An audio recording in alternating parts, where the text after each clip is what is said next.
अब उत्तराखंड में मौर्यन पीरियड देखते हैं। इससे पहले हमने महाजनपदा वाला पीरियड देखा था। तो थोड़ा सा देखो, पहले मैं आपको क्या बता रहा हूं। Let us suppose this is our Uttarakhand, ये है हमारा उत्तराखंड। तो हम बोल रहे हैं कि इस रीजन में 600 बीसी से के आसपास महाजनपदा का कॉन्सेप्ट था। किसका कॉन्सेप्ट था? महाजनपदास का। ठीक है। तो हमने जो हिस्ट्री पढ़ी थी उसमें फिर हमने महाजनपदास के बाद मगध का कॉन्सेप्ट पढ़ा। धीरे धीरे मगध पर कुछ डायनास्टीज आती रही। यहां उत्तराखंड में कोई बहुत ज्यादा बहुत ज्यादा एक्सपेंशन नहीं रहा किसी डायनेस्टी का कि ये डायरेक्ट रूल कर रहे हो नहीं कर रहे हो। ट्राइबल कुछ क्लैंस थे जो रूल कर रहे थे। धीरे धीरे रूल बढ़ता है और फिर एक बड़ी एम्पायर बनती है, और वो बड़ी एम्पायर यहां पर बनती है मौर्य डायनेस्टी।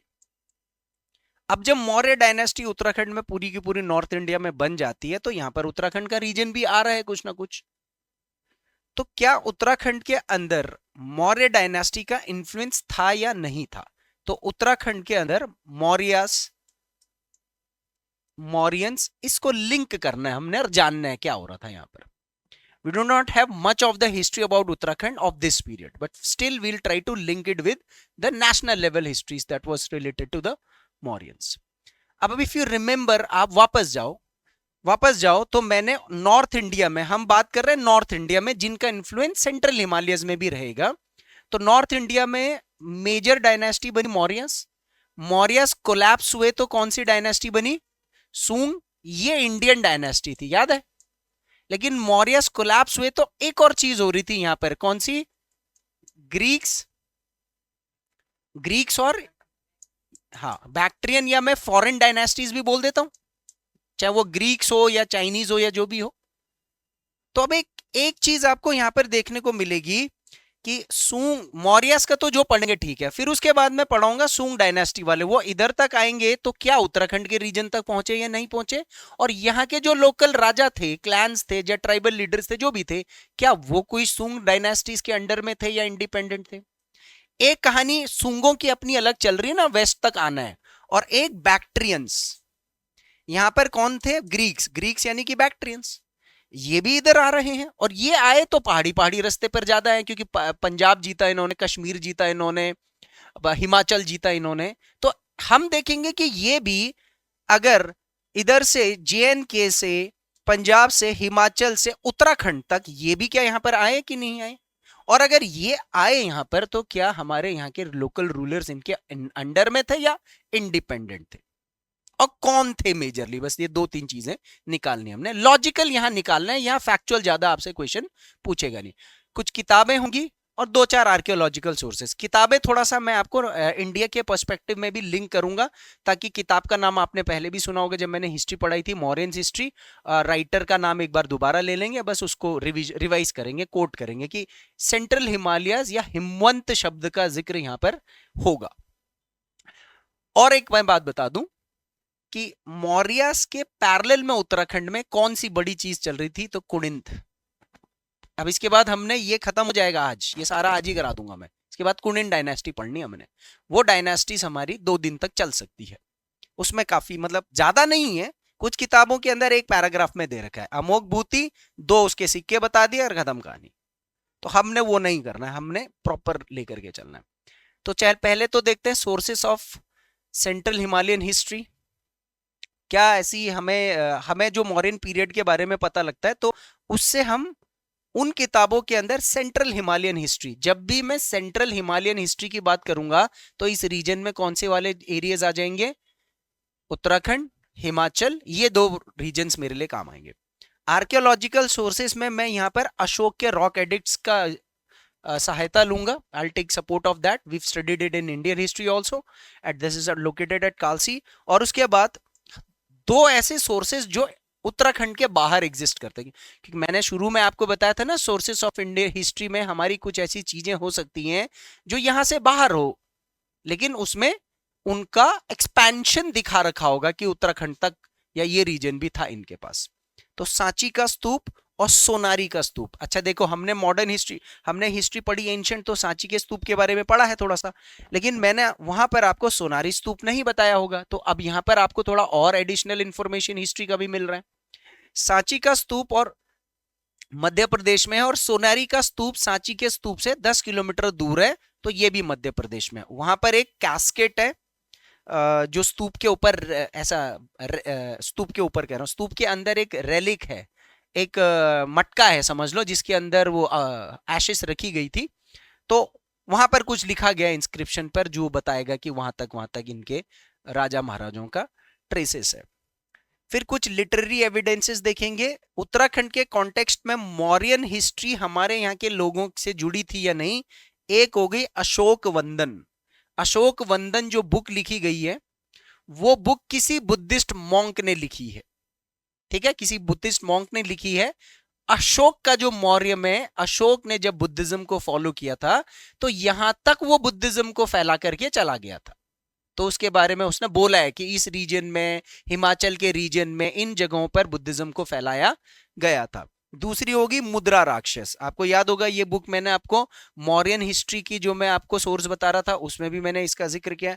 विशाख दत्ता की है संस्कृत में मुद्रा राक्षस, ठीक है। चंद्रगुप्त मौर्य के ऊपर पूरी की पूरी कहानी है। और तीसरी बुक है यहाँ पर तारनथ।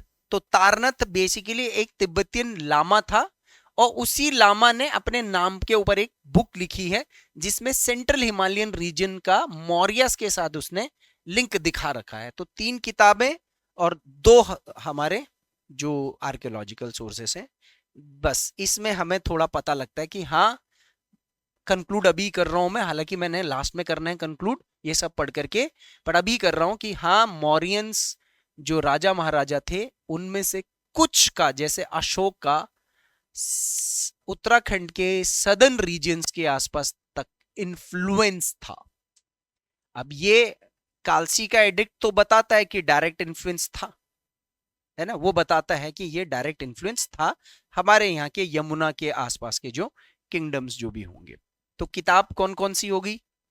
एक अशोक वंदन होगी, मुद्रा राक्षस होगी, और तारनाथ। उसके बाद स्तूप्स, सांची का स्तूप और सोनारी स्तूप, दोनों के दोनों कहां पर है? स्टेट पूछेगा तो मध्य प्रदेश लिख लो ब्रैकेट के अंदर। ये आपको उत्तराखंड में नहीं तो दूसरी हिस्ट्री में काम आ जाएगा। और अशोक का रॉक एडिक्ट कालसी का, ये तो आपको पता ही है। मैं 2-3 चीजें यहां से कंक्लूड करूंगा। मौर्य 323 बीसी से 185 बीसी के आसपास, 322-23 के आसपास से 185 बीसी तक थे, ठीक है। पहले तो देखते हैं इनका पॉलिटिकल स्टेटस क्या था सेंट्रल हिमालयस में। मतलब मौर्य जो मतलब आपको पता है ना मौर्यस कहां से कहां रूल कर रहे थे, थोड़ा ये है जैसे। अब आप एक काम करना साथ साथ में, देखो अगर आपको थोड़ा सा एनालिटिकल जाना है पीसीएस के लिए या अच्छे पेपर के लिए, तो आप जो मैंने एंशिएंट पढ़ाया है ना आपको, अभी जैसे मौर्याज है, अभी इसके बाद पोस्ट मौर्य, वो थोड़ा रिवाइज करते हुए आओ, क्योंकि मैं जैसे जैसे यहां आगे बढ़ता जाऊंगा, वैसे वैसे इंडिया की जो मैंने हिस्ट्री पढ़ाई है उसके डायनास्टीज भी लिंक कराता जाऊंगा, और वो लिंक होनी ही होनी है सर। आगे चल करके तो हमारे आधे से ज्यादा जो जितने भी राजवंश आएंगे ना, हर्षवर्धन और उसके बाद वाले, वो सब मैक्सिमम दिल्ली में जो बैठा होगा, मुगलों में जो बैठा होगा, इनके साथ ही इनके संबंध चल रहे होंगे। तो चाहिए, ये चाहिए। Chandragupta Maurya formed a treaty with Himalayan king Parvatak. याद है उत्तरकाशी के लोगों को पर्वतास बोला गया, इनके फोर फादर्स एक ट्राइबल क्लैन के तौर पर राज कर रहे थे, और उनका संबंध मैंने महाभारत एरा पर दुर्योधन से भी लिंक कराया था, उन्होंने दुर्योधन की तरफ से लड़ा था या महाभारत में या जो भी है। तो ये पर्वतक के साथ चंद्रगुप्त मौर्य का क्या ट्रीटी था वो देखते हैं। ये ट्रीटी है तो इसका मतलब ये लोग थे यहां पर। और सेंट्रल हिमालयस मौर्यस के लिए किस तरीके से काम करता था, 3 तरीके से मैं यहां पर फिलहाल इसको डिवाइड कर रहा हूं। सो पॉलिटिकल स्टेटस ये था कि this region as per the Mauryan inscriptions has been described as conquered but not fully annexed। इसका क्या मतलब है? उत्तराखंड के ये जो टेरिटरीज हैं, मौर्य राजाओं ने इन क्षेत्रों को जीता था, है ना।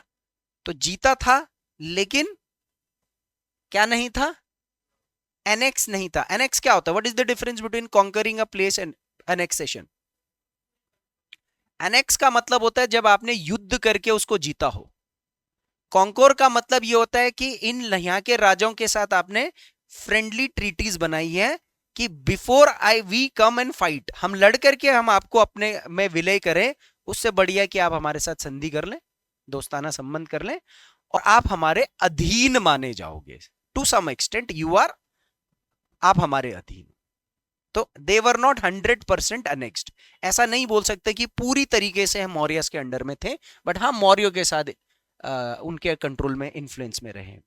चंद्रगुप्त मौर्य की जो ट्रीटी है पर्वतक के साथ, वो बोलता है कि पर्वतक जो है identified as one of the king of पर्वतीय पीपल, महाभारत एरा के जो लोग हैं इनका चंद्रगुप्त मौर्य के साथ ट्रीटी है। तो जब ट्रीटी है तो इसका मतलब क्या होगा? ऑब्वियसली देखो, हम ये तो नहीं पढ़ेंगे कि भैया पर्वतक राजा ने जो है वो चंद्रगुप्त मौर्य को हरा वरा दिया होगा। चंद्रगुप्त मौर्य ने बोला होगा कि भाई देखो, आपकी टेरिटरी जो है वो हमारे कंट्रोल में है, तो आप रूल करिए, लेकिन किसके इन्फ्लुएंस में रह करके करिए? हमारे इन्फ्लुएंस में रह करके। तो ये जो पर्वतक के साथ चंद्रगुप्त की ट्रीटी है, ये बहुत ज्यादा इंपॉर्टेंट है। यहां से एक प्री का क्वेश्चन बनेगा। क्या क्वेश्चन बनेगा प्री का? जल्दी बताओ, आप थोड़ा सवाल ववाल भी कर लेते हैं थोड़ा। हाँ, मौर्यन किंग या एंशंट किंगडम पर्वतक का मौर्य के किस किंग के साथ ट्रीटी साइन था? तो आपको चंद्रगुप्त मौर्य याद रखना, क्योंकि हो सकता है ऑप्शन में अशोक हो, बिंदुसार हो या और भी कोई हो। सो central Himalayas for Mauryas was a friendly buffer state. देखो क्या है, देखो सेंट्रल हिमालयस, हिस्टोरियंस ने क्या बोल दिया, क्या बोल दिया हिस्टोरियंस ने? मैप देखो, ये मैप है, ये उत्तराखंड है, यहां मौर्यस यहां से रूल कर रहे हैं, नॉर्थ वेस्ट तक जाना है इन्होंने। तो उन्होंने बोला कि आप हमारे लिए केवल क्या है, एक सहायक है, बफर है। बफर का मतलब क्या है? क्योंकि जो अटैक होंगे वो कहां से होंगे? पंजाब से होंगे, इधर से होंगे ना। तो हमें जब आपकी जरूरत पड़ेगी, आपको युद्ध के लिए हमारे साथ चलना पड़ेगा। This is buffer stroke. और हमारा यहां से ठीक नीचे मेरठ वेरठ दिल्ली के उधर से ट्रेड रूट जा रहा है, कहां तक? अफगानिस्तान तक ट्रेड रूट जा रहा है, उसमें भी कभी भी कोई भी बाधा आ सकती है, आपको हमें सपोर्ट करना है, सेना भेजनी है, बफर स्टॉक। तो इसको कहते हैं फ्रेंडली रिलेशनशिप्स, है ना। आप समझ रहे हो? जैसे मान ला बात, मेरा कोई दोस्त दिल्ली में बैठा हुआ है, मैं यहाँ देहरादून में हूँ, उसको बद्रीनाथ चारधाम ये वो जाना है, तो मैं उसके लिए फ्रेंडली हूं ना भाई, मैं आऊंगा तो मेरा देख लेना जरा, कुछ दिक्कत विक्कत होगी, घर वाले जा रहे हैं। बफर स्टॉक, इस टाइप के रिलेशनशिप्स राजा महाराजाओं के साथ होते थे। ठीक है, अब देखो इसके बाद जो शुंग डायनेस्टी आएगी ना, आप वहां देखोगे शुंग डायनेस्टी वालों के इन्फ्लुएंस में उत्तराखंड के लोग नहीं थे। तो किसी राजा के इन्फ्लुएंस में रहेंगे, किसी राजा के इन्फ्लुएंस में हम लोग नहीं भी रहेंगे। नहीं कि वहां वजह होगी, यहां पर होने की वजह अलग है। मौर्य पूरे पावर में थे, एक्सपैंडेड थे, कोई और किंगडम उनसे आगे नहीं निकल पाया, तो सब राजाओं ने दोस्ती करी। हमको कैसे इस्तेमाल करते थे मौर्य, ये आपको पता होना चाहिए।